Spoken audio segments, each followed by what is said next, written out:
A'udzubillahi minasyaitonirrajim. Bismillahirrahmanirrahim.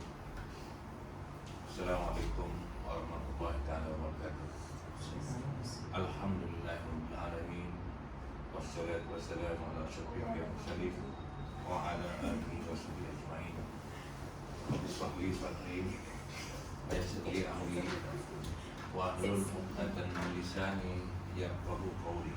Amma alhamdulillah, sama-samalah kita mendapat syukur kepada Allah SWT kerana dengan izin dan limpah punya Allah jualah yang telah memberi peluang pada kita untuk kita hidup lagi dan menikmati berbagai nikmat yang tidak terhitung kepada Allah SWT.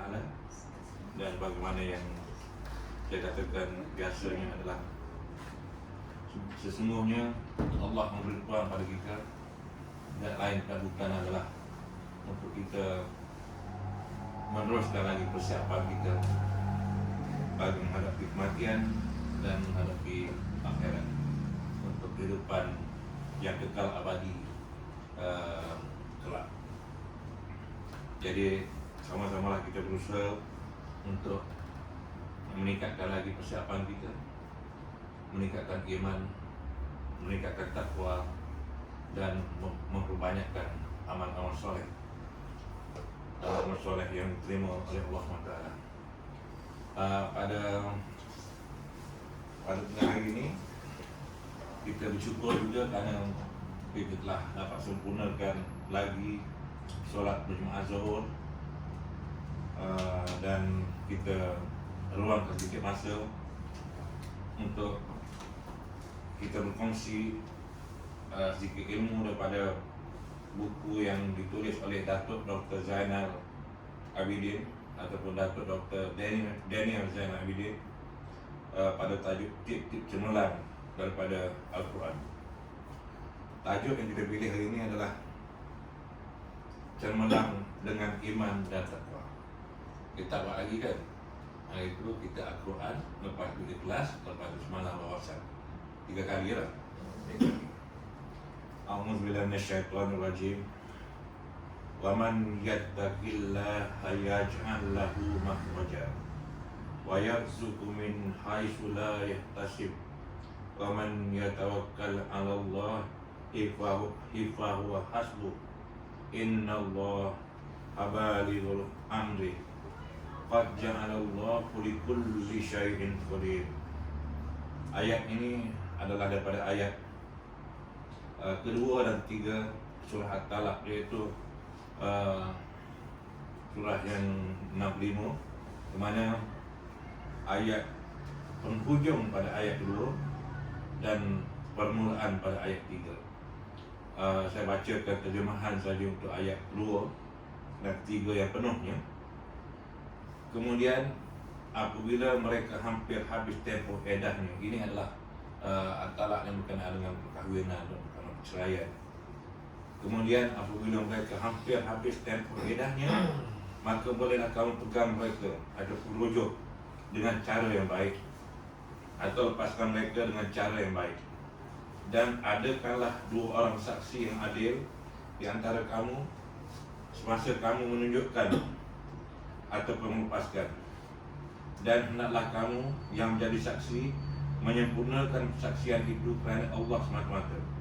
Dengan hukum-hukum yang tersebut diberi peringatan dan pengajaran kepada sesiapa yang beriman kepada Allah dan hari akhirat. Dan yang start wa man yattaqillah. Dan sesiapa yang bertakwa kepada Allah dengan mengerjakan suruhannya dan meninggalkan larangannya, nescaya Allah akan mengadakan bagi mereka jalan keluar dari segala perkara yang menyusahkan. Sambung pada ayat 3, serta memberinya rezeki dari jalan yang tidak terlintas di hatinya. Dan ingatlah, sesiapa berserah diri bulat-bulat pada Allah, maka Allah cukupkan baginya untuk menolong dan menyelamatkannya. Sesungguhnya Allah tetap melakukan segala perkara yang dikehendakinya. Allah telah pun menentukan kadar masa bagi berlakunya tiap-tiap sesuatu. Kerana yang ditekankan pada termelang iman dan takwa ni adalah pada akhir ayat kedua dan permulaan ayat 3, atau penuh bacaannya adalah, terjemahannya adalah, barang siapa yang bertakwa kepada Allah Subhanahu Wa Taala, dia akan adakan baginya jalan keluar, dan Allah SWT akan mengurniakan rezeki dari arah yang tidak disangka-sangka kepadanya. Itu adalah janji Allah. Bermakna kita bertakwa saja. Bertakwa adalah melakukan segala perintah Allah dan meninggalkan segala tegak larangan Allah. Apabila kita berusaha, ialah kita tak sempurna kan, tapi kita berusaha untuk melakukan segala apa yang Allah suruh, untuk tahu apa yang Allah suruh. Tak ada lain tempat dia. Yang paling bagus sekali adalah daripada Al-Quran. Apabila kita baca, kita faham Al-Quran, maka kita amal kepada Al-Quran. Dan sebenarnya apabila kita dah mula mengamal, dah mula faham Al-Quran dan mula rasa nak amal tu, Allah dah bantu kita dah. Kita rasa sayang Al-Quran, kita rasa nak amal. Macam saya sekarang, tak jumpa ayat Quran ni, saya akan saya maaf pun terjemahan dia. Dan lepas tu kalau saya tak faham, saya akan dengar dia punya tadabbur dia. Mana kita rasa masa kita tu, apabila ada masa saja nak Quran, ada masa saja nak Quran. Itulah bermakna apabila kita, Allah janji, apabila kita bertakwa kepada Allah, dia akan bagi jalan keluar. Mana apa-apa masalah, Allah lah yang mengawal kita, Allah lah yang menolong kita, Allah yang mempunyai kita, dan Allah lah yang membantu kita dan sebagainya. Dan bukan setakat keluar bagi jalan keluar, menggunakan rezeki dari arah yang tidak disangka. Kita tak sangka kalau ada rezeki, katakan rezeki dapat duit, tak sangka pun tiba-tiba katakan Siti Wan dapat projek. Tak irau projek tu, tiba-tiba orang kata Cik Rahman nak ambil jabatan kan, ataupun pada staf pun mungkin tiba-tiba saya kata saya bagi bonus saya sikit kan? Ataupun apa-apa sajalah, rezeki sihat, rezeki ada kawan-kawan yang baik, rezeki, pelbagai rezeki sihat dan semua. Berhubung dengan ayat ini, Imam Ahmad melaporkan daripada Abu Zar, Nabi Muhammad SAW membacakan ayat ini kepada Abu Zar. Kemudian baginda berkata, wahai Abu Zar, apabila manusia berpegang teguh dengan ayat ini, ia sudah mencukupi bagi mereka.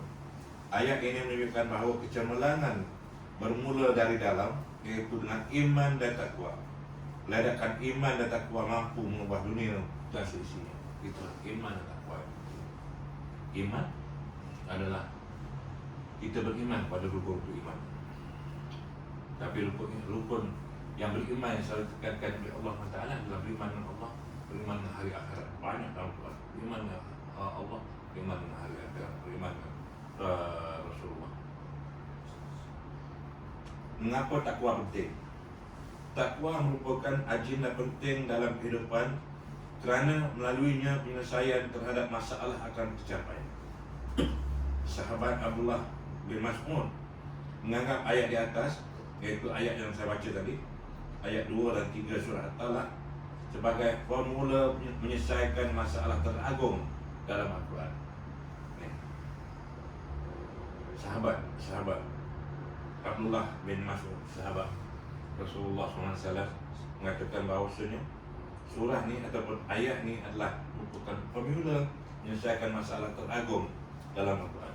Yang formula yang paling baik sekali ada dalam Al-Quran adalah pada ayat ini. Ia menunjukkan mereka yang bertakwa akan ilhamkan Allah Subhanahu Wa Taala dengan petunjuk. Inilah apabila kita bertakwa, itu saya kata, apabila kita bertakwa, kita ikut apa yang Allah suruh, kita tinggal apa yang Allah larang. Dan Allah pun berjanji di dalam surah Al-Ankabut ayat 69, ayat akhir Al-Ankabut, Allah janji Al-Ankabut tu, Al-Ankabut tu, surah 29 ayat 69, surah 29 ayat 69.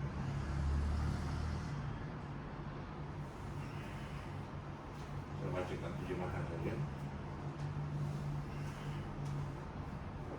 Dan orang-orang yang berusaha dengan bersungguh-sungguh kerana memenuhi kehendak agama kami, sesungguhnya kami akan memimpin mereka ke jalan-jalan kami yang menjadikan mereka bergembira serta beroleh keredaan.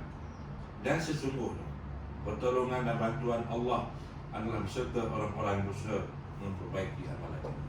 Mana bila kita dah bersungguh-sungguh nak ubah diri kita, nak jadi diri kita lebih bertakwa, lebih beriman, maka Allah dah janji kepada kita. Sebab tu yang kata sini, ia menunjukkan mereka bertakwa akan diilhamkan oleh Allah SWT dengan petunjuk, dan kita dapat petunjuk.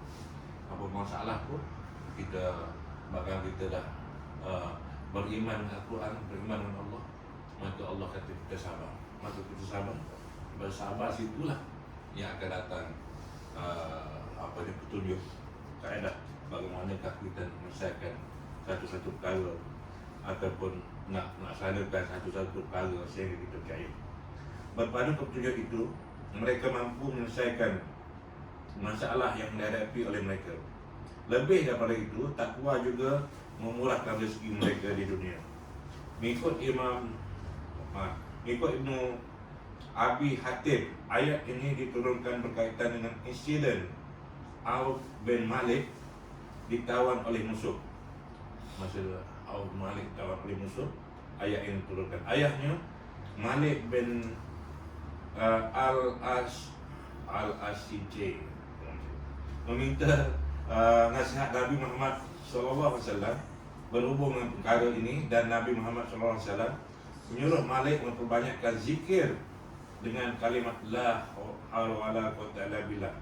La haula wala quwwata illa billah. Nah, berzikir itu saja, tak boleh, tak ada masalah. Tidak berapa lama selepas itu, Auf dapat melepaskan diri dan beliau terus kembali dengan membawa unta-unta musuh bersama-sama. Dapat lepas diri, dapat balik unta lagi. Masa dulu memanglah itu rampasan perang semua sekali ini dia boleh diambil. Auf dapat melepaskan diri dan dia terus kembali dengan membawa unta-unta musuh bersama-samanya. Bapaknya bersyukur dengan apa yang berlaku, dan berita ini telah disampaikan kepada Nabi Muhammad SAW. Nabi Muhammad SAW juga turut bersyukur dan mengizinkan unta-unta itu dimanfaatkan. Kisah ini menunjukkan takwa berkait rapat dengan pertolongan Allah Subhanahu wa Ta'ala dan kemurahan rezeki. Mana pertolongan Allah dia dapat keluar daripada tahanan musuh, dan rezeki yang Allah bagi pada dia dapat ambil unta, rezeki besar. Yang dulu memang boleh ambil pegang itu, yang itu adalah dalam pasal perang. Kalau sekarang